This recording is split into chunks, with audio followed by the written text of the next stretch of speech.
Hey there and welcome. All right, today we are diving into one of the most important decisions any gardener has to make. I'm not kidding, this is a choice that can make or break your entire season. It's all about direct sowing versus transplanting. So let's get right into it. So, picture this. You're standing there, you've got the seed packet in your hand, the garden bed is all prepped and ready to go, and now you've got that million-dollar question, right? Do you pop this seed straight into the ground, or do you start it inside in a nice, cozy little pot first? That's the big dilemma. Direct sow or transplant. And believe me, the stakes are really high. I mean, just look at this. It's a tale of two gardens, isn't it? Get this choice right, and you're on your way to a garden that's just overflowing and thriving.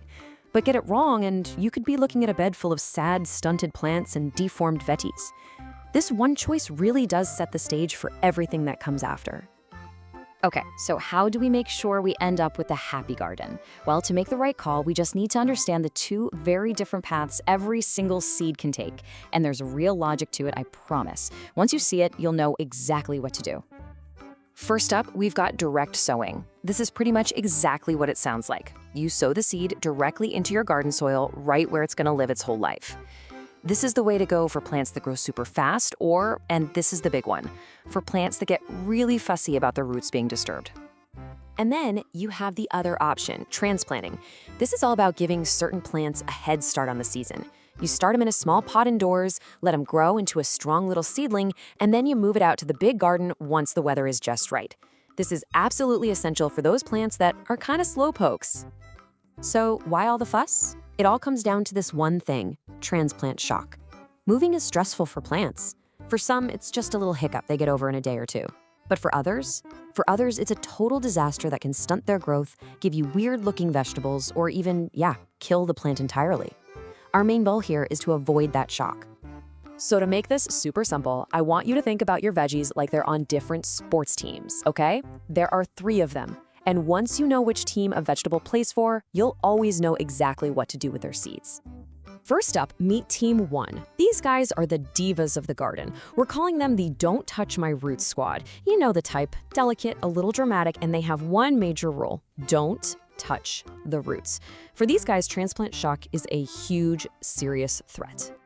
So who's on this high-maintenance team? Well, it's all your root veggies. We're talking carrots, radishes, beets, turnips, and it also includes plants with really fragile root systems, like peas, beans, corn, and spinach. For every single one of these, the rule is non-negotiable. Straight into the garden. That's it. End of story. And if you're thinking, how bad can it be? Well, this quote right here says it all. If you start a carrot in a little pot, that main root, the taproot, it smacks into the bottom and has nowhere to go. So what does it do? It freaks out, it twists, and it forks and goes in all sorts of crazy directions. You end up with these gnarly, weird-looking carrots instead of those beautiful, straight ones you wanted. All right, let's switch gears and talk about team number 2, who are pretty much the exact opposite. These are the slow and steady squad. If the first team were the sprinters, these guys are the marathon runners of the garden. They take their sweet time growing and maturing. And this timeline right here, it shows you exactly why this matters so much.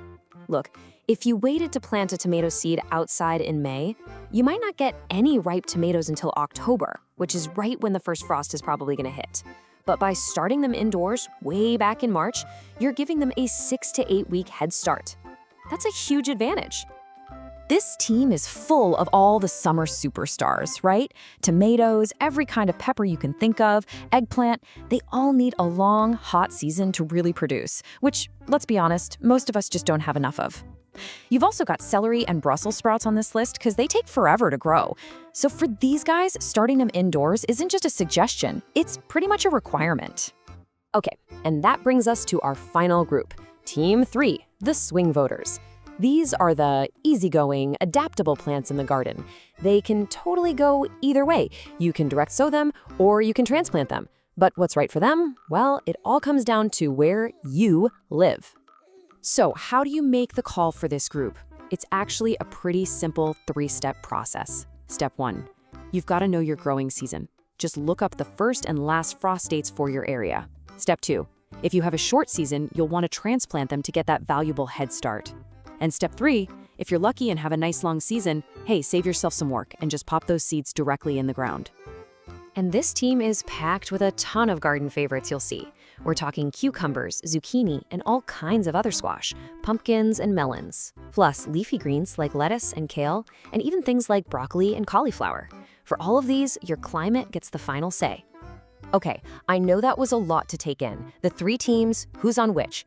But what if you're out in the garden, your hands are dirty, and you can't remember which team is which? Don't worry, I've got a secret weapon for you.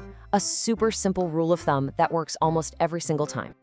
It boils down to one single question you need to ask yourself whenever you're holding a seed packet. If you forget everything else we've talked about, just remember to ask, am I growing this plant to eat its root? And here's the answer, plain and simple.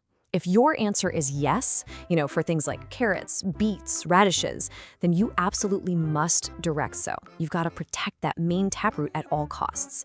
If the answer is no, like for tomatoes or peppers where you eat the fruit, or broccoli where you eat the flower, then you're good to go. Transplanting is usually totally fine, and in many cases, it's actually the better way to go. Okay, so now you've got the knowledge. You know the teams, you know the secret weapon rule. Now let's turn all this theory into a real, honest-to-goodness game plan you can use today. So here are your next steps. Super simple. Number 1, grab a calendar and figure out your last spring frost date. That's your starting line. Number 2, count back about 6 to 8 weeks from that date, and that's when you start your slow and steady squad indoors. And number 3, get that garden bed all ready so you can plant the Don't Touch My Roots squad as soon as your soil is warm enough to work with. And you know what? That's really it. It seems like such a small thing, but respecting what each seed needs right from the very beginning, that's the foundation for an amazing garden. It all comes back to that one simple choice you make before a single seed even touches the soil.